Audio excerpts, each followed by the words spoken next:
Aqui nós estamos diante do maior roubo da história dos aposentados e pensionistas do INSS. Gente vulnerável, o órfão, a viúva. E aí o governo monta um circo para que possam ganhar tempo em relação a esse processo. Na verdade, esse pessoal tem que queimar no mármore do inferno. Sabe o que está me dando mais raiva? É que esse cara foi com habeas corpus. Ele foi com habeas corpus que daria o direito a ele de escolher ir ou não ir. Reunião na Assembleia Geral da ONU, noticiando, por exemplo, a prisão de um ex-presidente da República, a condenação, no caso do Bolsonaro. E ele poderia também ter falado da própria prisão dele. Ele também foi preso, ele também foi condenado. Isso é assunto para um chefe de Estado levar para uma Assembleia Geral da ONU a prisão de um ex-chefe de Estado, quando ele também, não só ele, outros também foram presos. O roubo dos aposentados vai entrar para a história do mundo como um dos maiores roubos que aconteceu na história do planeta Terra, aqui no Brasil. Teve o mensalão, teve o petrolão, desvio de dinheiro, sempre tem rachadinha, tudo isso acontece. Infelizmente, aqui é o país da impunidade, né? Infelizmente, dos grandes. O mau exemplo vem dos grandes, por isso que os pequenos seguem o mesmo exemplo. E aqui a justiça é falha, passa uma noite na cadeia, paga uma fiança, bota um advogado e tá todo mundo livre. Infelizmente, essa é a realidade. O governo Lula veio com a narrativa contundente, com toda a veemência. O presidente, né, se colocou em cadeia nacional dizendo: nós descobrimos o roubo que veio do governo Bolsonaro. Eles vieram com essa narrativa enfatizando isso. O roubo veio e começou no governo Bolsonaro. Veja só, agora no governo Lula, bilhões foram desviados. Beleza. A esquerda, na CPMI, tá com essa narrativa. Bolsonaro, governo de Bolsonaro, e até agora, né? Aí a questão é, não queriam assinar a CPMI, a esquerda, isso foi um fato. Não, nós não precisamos assinar porque a Polícia Federal investiga. A Polícia Federal do Lula, não esqueçamos disso, a Polícia Federal a mando do Lula, e que nós sabemos, são comandados por eles, o que for bom e o que incriminar no governo Bolsonaro, beleza, traz. Não, vai incriminar algum nosso governo, deixa pra lá. Ia ser desse jeito, mas ainda bem que a CPMI foi aprovada. O governo Lula, mesmo sem querer, teve que ir, porque, né, não ia deixar de graça. Mas articulado disseram, vamos para a CPMI, vamos só meter o pau em Bolsonaro. Só que a questão é o seguinte, os cabeças do roubo, que roubaram, e principalmente o careca do INSS, que foi ontem, foi confrontado, ficou num beco sem saída, vejam só, tem até integrantes do governo Lula envolvido no meio. A exemplo, Gleisi Hoffmann foi citada nessa questão de desvio de dinheiro. O negócio é sério, vai pegar o governo Lula. Tomara que essa investigação se aprofunde. O careca do INSS, esse cara aqui é um multimilionário. O Sérgio Moro vai deixar ele um beco sem saída, vai trazer perguntas pesadas. Como é que um funcionário seu começa a trabalhar para você ganhando 6 mil por mês e em menos de um ano passa a ganhar 70 mil reais? Poxa, que emprego, hein?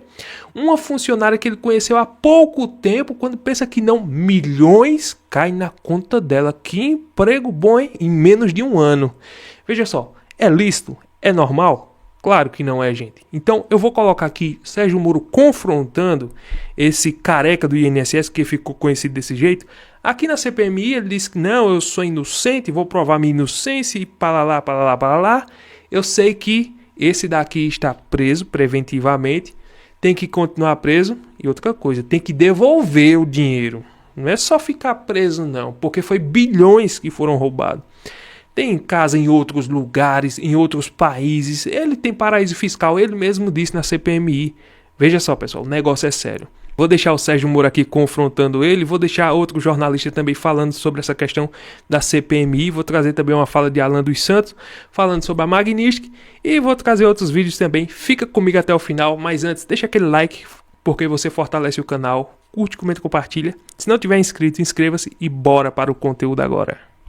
Mas o senhor não tem direito de vir aqui perante essa comissão e debochar de nós e debochar da população brasileira contando essas histórias. Aqui nós estamos diante do maior roubo da história dos aposentados e pensionistas do INSS. Gente vulnerável, o órfão, a viúva, pessoas de idade foram lesadas aos milhares. A minha percepção aqui, apesar do senhor chegar e tentar desenvolver uma boa história, que o fluxo financeiro, o follow the money, acaba com o seu álibi. O senhor destinou valores milionários a empresas controladas por familiares de funcionários do INSS que ajudaram a montar essa fraude.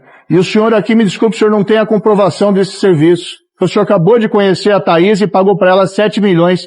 E a sua empresa de cannabis pagou 5 milhões e o senhor sequer se recorda. Isso aqui, vamos falar a verdade, é propina, suborno. Eu vou lembrar o nome para o senhor aqui. Marcos Valério.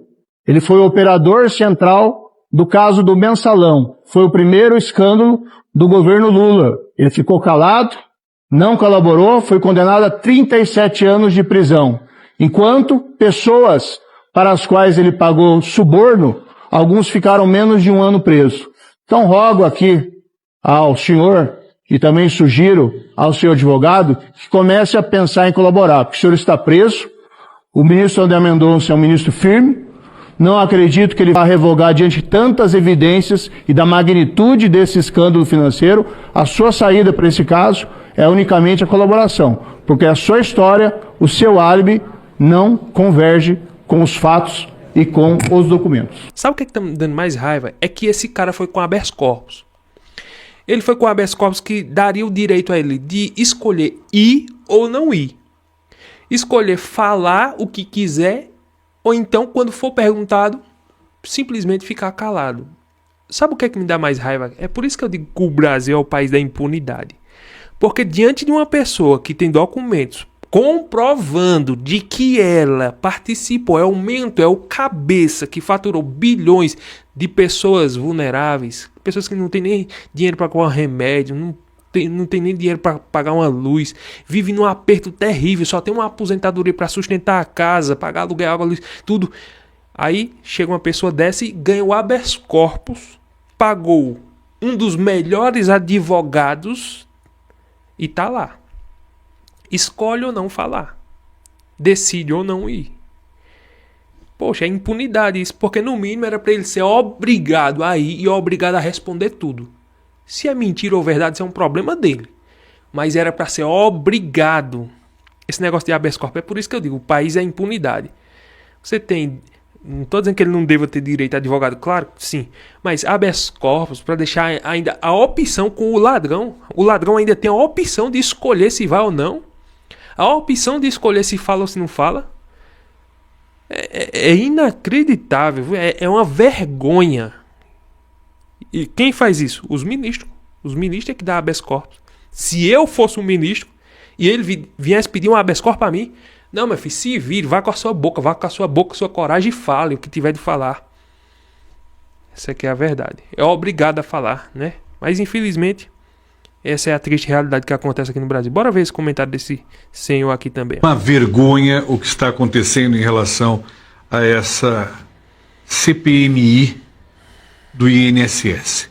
O INSS, como foi comentado aqui na bancada, já foi matéria e ferramenta de corrupção já há muitos anos. E agora nós estamos diante do maior escândalo e do maior roubo, que ultrapassa mais de 90 bilhões de reais. E aí eu pergunto ao senhor e à senhora, os senhores sabem o que um tubarão filhote ele faz no ventre do tubarão fêmea, quando ele tem que competir? Ele come os outros irmãozinhos. E é isso que está acontecendo. Sabe por quê?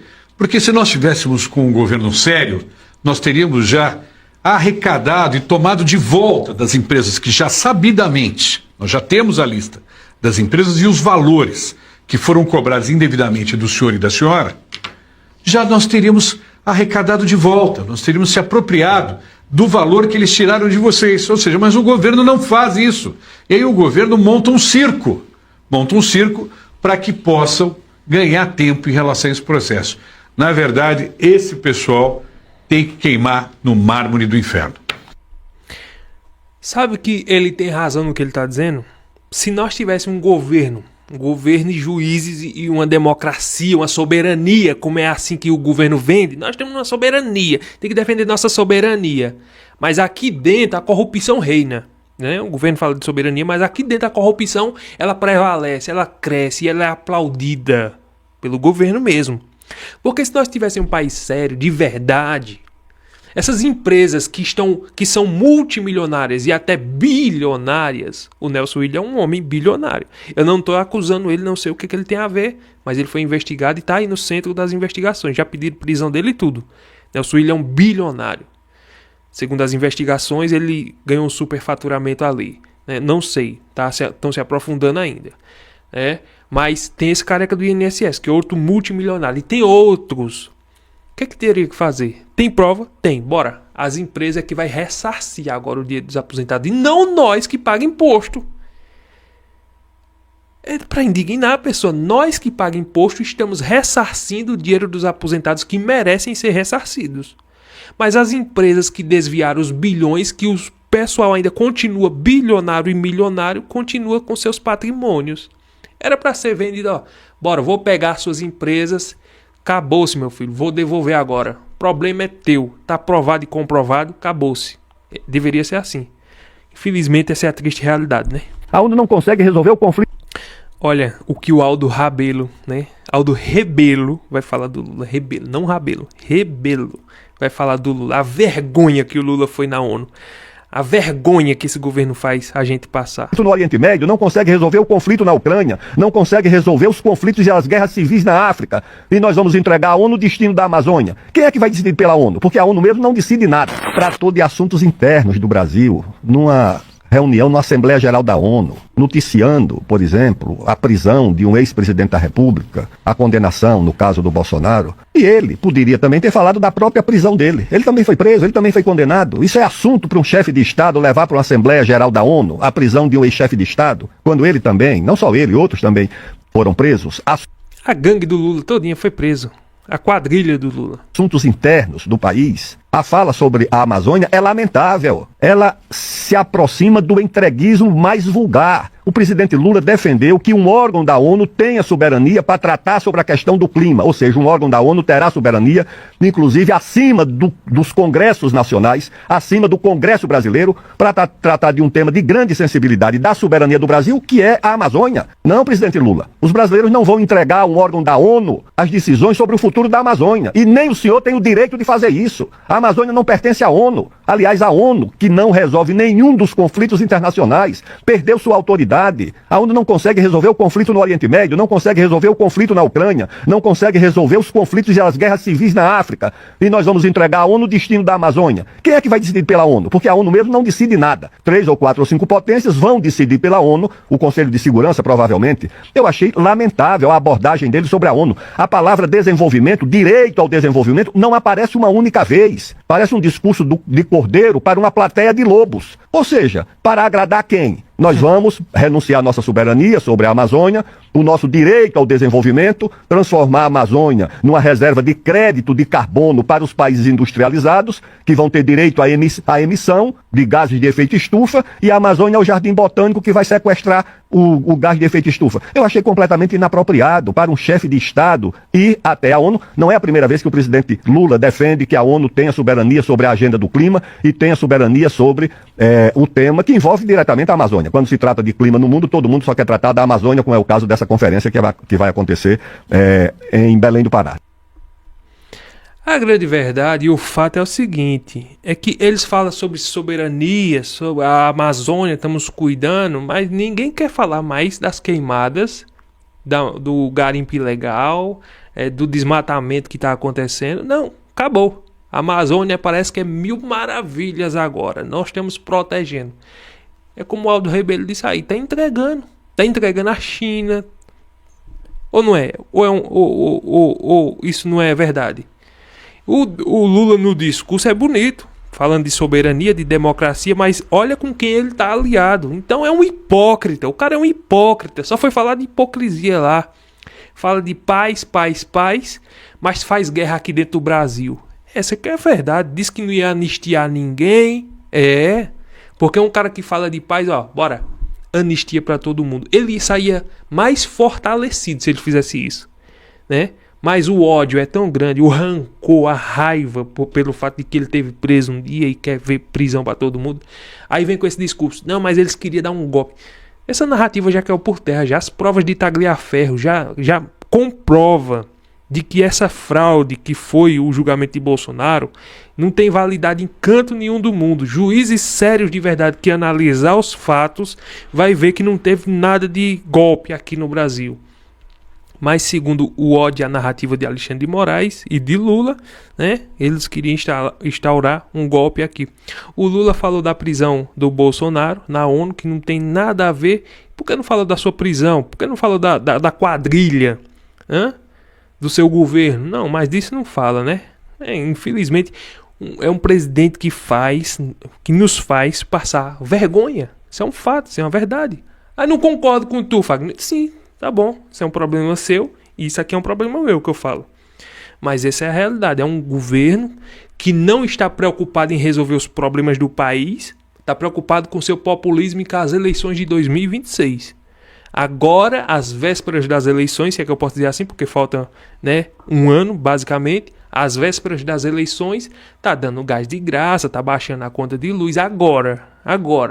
Mas lá atrás não queria fazer isso. Acusou o Trump esse tempo todinho. O Trump não quer conversar, porque não sei o que. Criticou o Trump, criticou o dólar, disse que o Trump não tinha nada a ver com democracia. O Trump simplesmente chamou ele no meio de todo mundo, do Brasil inteiro, do mundo, filmado, todo mundo vendo. Nós conversamos, ali foi uma jogada de mestre. Conversei, teve um clima bom, nós vamos conversar semana que vem. E agora tá a desculpinha. Veja bem, nós vamos ver se nós temos tempo. Vai ser por videoconferência, telefonema. Não tem coragem não de peitar o homem de frente, não. Tá com medo de ser desmascarado no meio do mundo inteiro.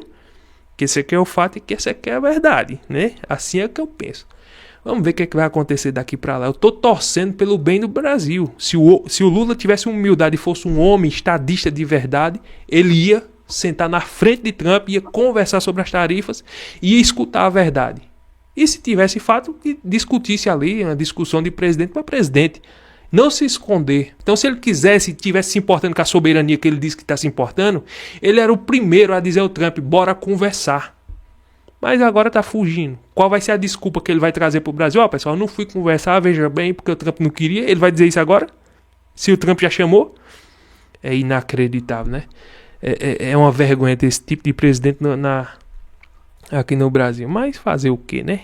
Tomara que 2026 chegue logo para nós resolver logo esse assunto. Like, curte, comenta, compartilha, inscreva-se no canal. Deus abençoe a sua vida e até o próximo vídeo, se Deus permitir.